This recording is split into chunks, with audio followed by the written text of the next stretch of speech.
Everybody, we have an amazing interview for you today. I've got the Data Republican and the interpreter, the Data Interpreter.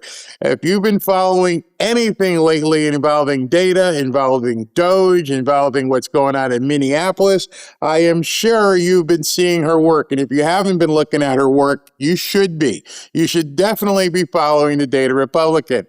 And so let me bring her on. Here she is, the Data Republican. How are you guys doing today? Hi, I'm doing great. I'm so humbled to be interviewing with you, Barry. Thank you so much for having us. Oh, thank you guys for taking the time. Now, what is your background in data forensics before you got into like the political analysis?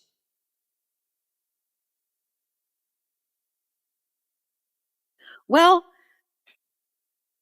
I'm a database kernel engineer, which means that I build the actual direct systems themselves inside the database, so you can have a deeper understanding of the indexes in the database and figure out all of that organization. And I just try to apply that to real world numbers and statistics. So why the little r after the Data Republican? What does that signify?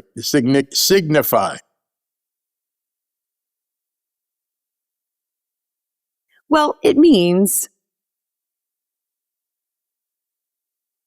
yes, I'm a Republican, but the small r indicates that I have an absolute no tolerance for corrupt Republicans. And I believe in a Republican government.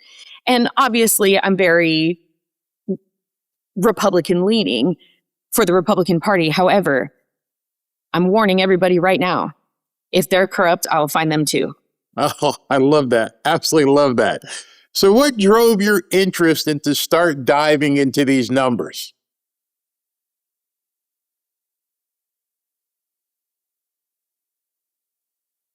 Well,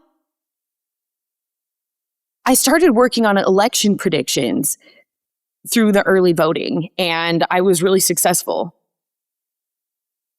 And then it somehow became viral in 2024 because I predicted correctly. And then after that, I started focusing on nonprofit awards. And now here we are. As you can see on the Data Republican website, I have a whole network where you can find access to find the awards for nonprofits. Wow.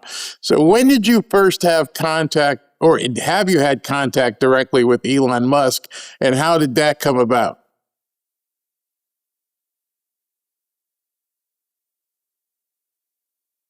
Well, I was analyzing the grant rewards, and he saw one of my posts.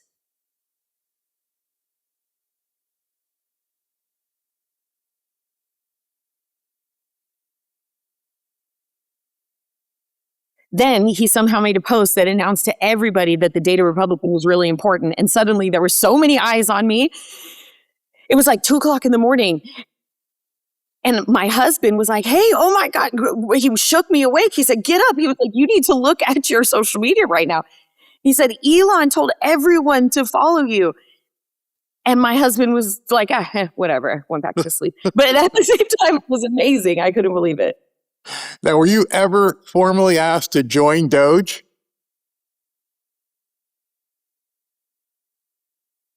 Yes, I was. Many times, actually. They approached me often.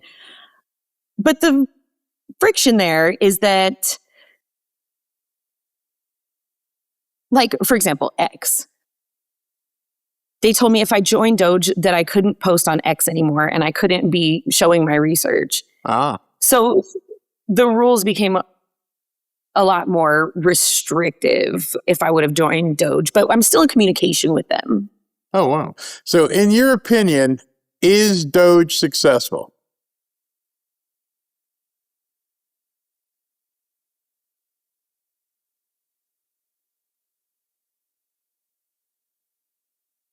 I think it's more about changing your perspective by looking at money as opposed to looking at the reaction, right? The threat of the protests. We had fire bombings. of Teslas, all those things that happen, remember? Mhm.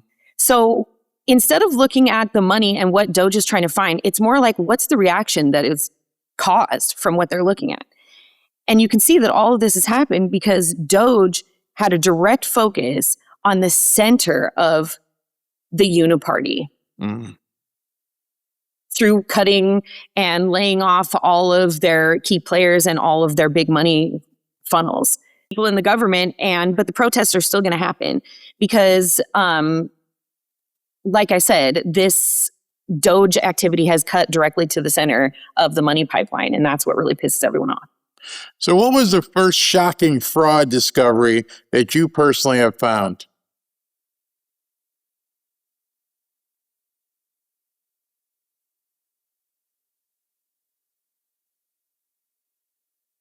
Well, I figured out that we were paying top lawyer services for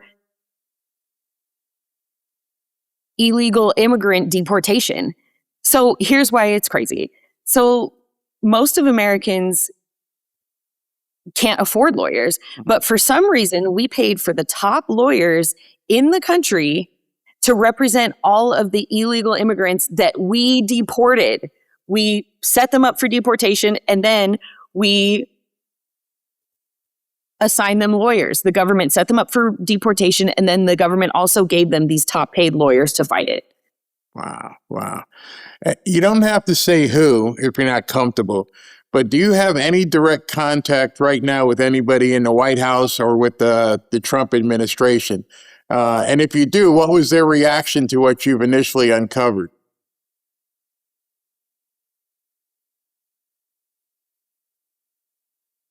No, not formally. I don't. But I can hear things and say things.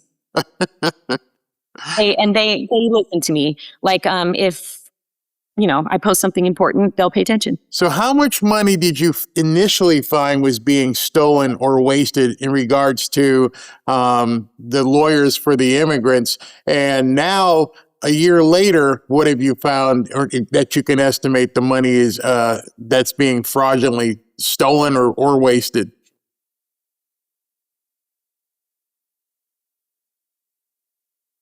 Well, at first, I estimated it was $100 billion being wasted. And that was based on, the immigrant money and all of that. But as the year has gone on, I've actually figured out that there was a lot of fraud.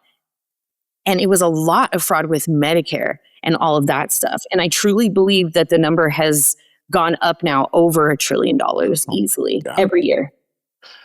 I watched a interview that you did with Newsmax, and you said it wasn't just important how much there was. What was really important was what they're doing with the money. What did you find that they've been doing with that stolen money?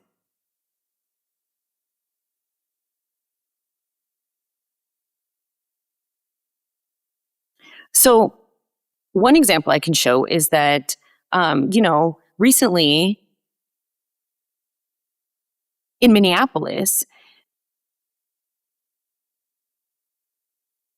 they have Nick Sherrill, I've been finding all of these different fake providers for Medicare. And so what I did was I downloaded all of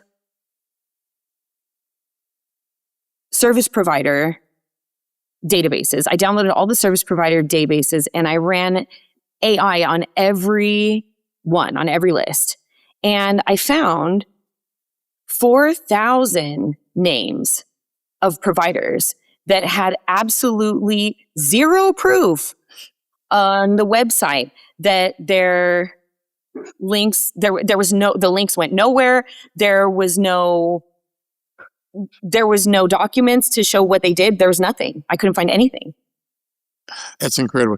Without naming any names, don't want to get you in trouble. I know you've had to move and I'm sure you need security.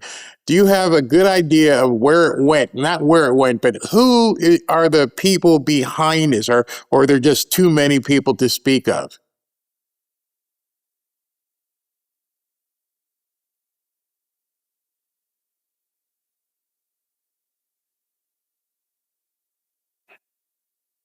You know, it's easy to think it's people, but it's just the system, like many immigrants, they send money back to their home countries, right? Back to their families. But then the money goes to fight wars. It goes to, and then the US is also involved in fighting this war as well and financing it. Somalia is a perfect example of this, right? We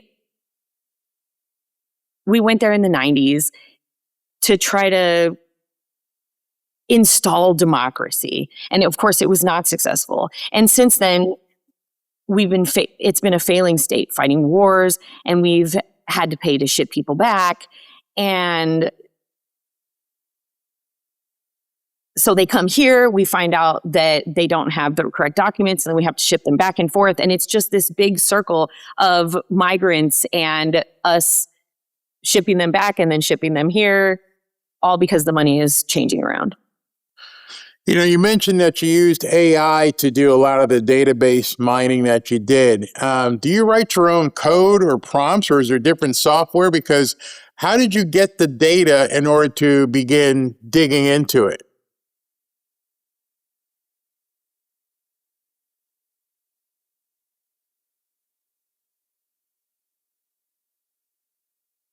Yes. I write my own code, and I also use AI to help me write the code. But yes, it's all my own work. And AI, you have to understand, AI is just a tool like everything else. And it's about the person knowing how to use it. And I've been very lucky as a database scientist to understand how it actually works.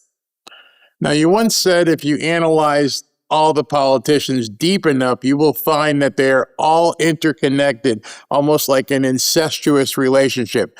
Is the fraud throughout Washington, both on the left and the right?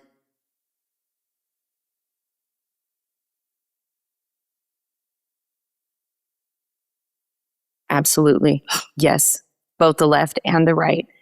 For example, you know how Republicans talk a big game about immigration, right? But the IRI supports financing. Well, wait, let me explain the IRI really quick. The International Republican Institute. It's like their soft power arm. You understand? And so that IRI supports and finances international organizations of migration. And that's a big network, that's a big institution. And there's many institutions involved in that. And so it spreads, this understanding that we have of immigration throughout the world, which is hard. So the point is that the IRI finances immigration in a network system. Wow. Have you found at all that some of these rogue judges are involved financially as well?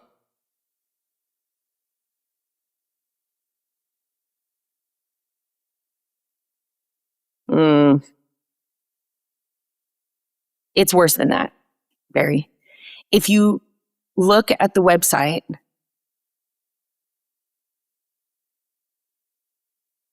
that I've set up, there's a list of all the NGOs involved that are quote unquote building democracy in America. And those lists, I believe it's over $100 million involved in quote unquote training the judiciary. Which means, I can only assume means, that there's over $100 million going to NGOs that are training judges to do exactly what they want them to do. Wow. All right. So let's talk about Minneapolis. What do you find scarier, that the fraud, the money, or the signal network and everything that their organizations that these people have developed?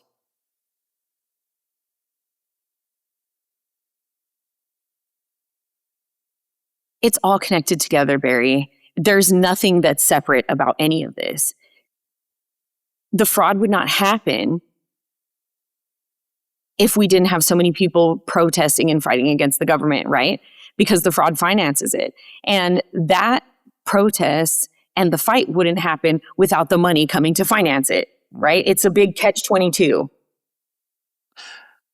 How sophisticated is it? We're seeing Minneapolis and we're seeing it pop up in different areas. How really widespread is this network?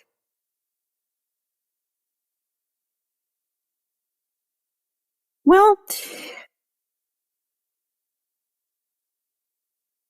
so Minneapolis is very organized. Like, they have different groups and branches. They have individual groups that are very local. But it's not all states are like that. But California, New York, Seattle are like that. Yes, do have that type of organization. But there's some kind of infrastructure that there's some kind of infrastructure like that in every state. How can it be dismantled, or can it be? Is there a way that you know from data mining or something that we can dismantle this? And what's it gonna take to tear this down?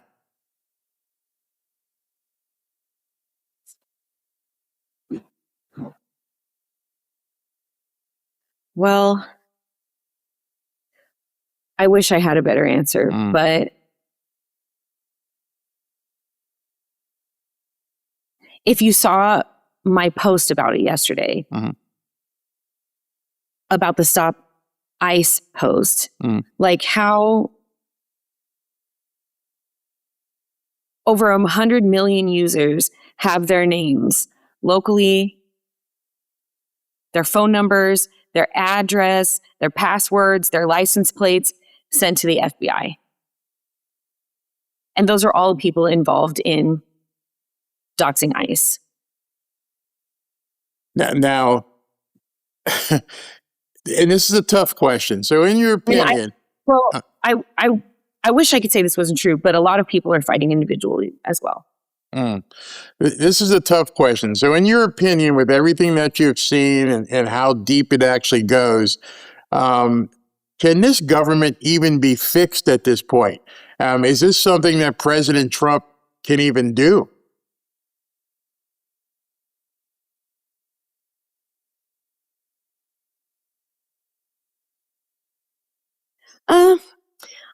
I think the right question to ask is not like, how do we fix it? I don't think that's the right question.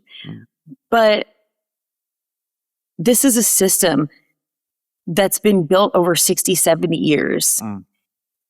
And you have to understand this type of stuff takes on a life of its own. And so the question we really have to figure out now is,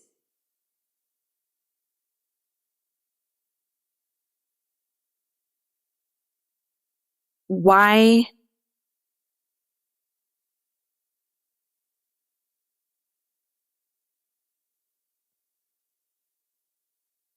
are we only starting to figure all this out now? Why now?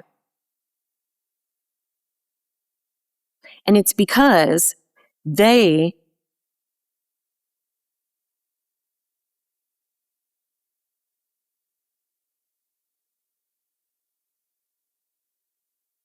legitimacy is crumbling. And that's never a good thing for their survival. You say their survival. Are you talking about the bad guys or the good guys?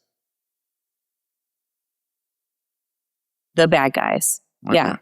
When your legitimacy crumbles, that's when your survival's threatened. I saw that you've had to move, and people were, trying to find you in different things. Can you tell us a little bit about the threats you've received? And bigger question is, do you feel safe now?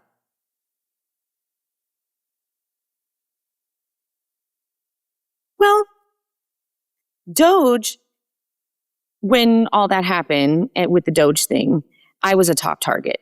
And I had to, well, I mean, my husband even got threatened. They were sending threats to him and his business because I locked all the access points. But his business, his distillery, was continuing to be public. And so he caught a lot of slack there. So he had a lot of threats sent to him. And one night, we had 4,000 messages sent.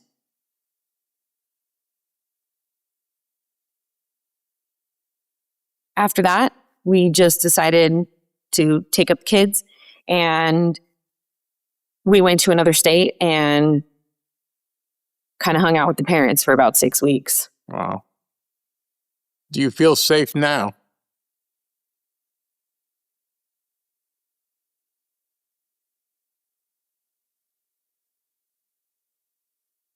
I guess safe is the wrong word. I feel like I'm doing what I've been called to do. Mm-hmm. And there's nothing else except that. Got to do it. I believe that. And, same thing here. I'm just doing a podcast, but there's people I know that would love to be able to take me down and get me off of YouTube, just like anybody on the right. It's sick. It's an absolute sickness. So I pray for your safety. I pray for your family's safety as well. What are you working on next? I understand you're digging into Minneapolis. You're exposing the anti-ICE network. What do you see yourself working on, say, this week, next month? What are the next projects you're going to be doing?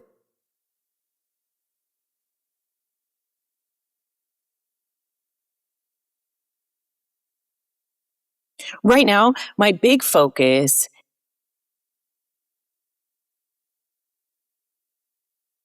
is taking down all of the ICE doxing websites is my main focus. Good job. And one of the things, I'm sorry, go ahead. Sorry, I was just saying it's important. And then after that, I'll be focusing on fraud again. But I think protecting officers needs to happen. Well, I thank you for taking the time today. I know everyone can follow you on X, but I have to ask this because of everything you're going through, and I understand how much time it must take to do this stuff, but trying to save the country full time. Do you have a GoFundMe or a tip jar somewhere where we all can donate? Is there something we can do to help you? Well, I preferred subscriptions on X, please. They're only $3 a month. And I don't like, big donations because I prefer my subscribers because it holds me accountable to a large number of people as opposed to a big donor. And I want people to know that I'm not easily swayed, and I want to work with the dollars from the people. Wow, that is very admirable. Both of you, please stay safe. Thank you very much. Would love to have you back as more information is uncovered. I love it. I love it. Number one, I understand numbers don't lie, and I like hearing the actual numbers from people, not the crap that they tell us on television. Oh, let me ask you that. Do any of the television networks even come to you and say, hey, listen, you've got some great data, we'd like to talk to you?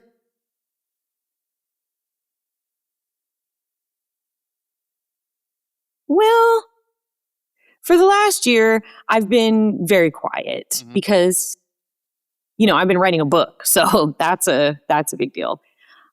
And the book will be finished soon. And we'll talk about that soon. And after that, I'm sure I'll get a lot more connections. The book's coming around fall time, but I'll make an announcement later. Well, you let us know. We'd love to have you back on. We thank you for your time. You're doing God's work out there. So bless both of you, and both of you guys need to stay safe. Thank you very much. Of course, Barry. Thank you.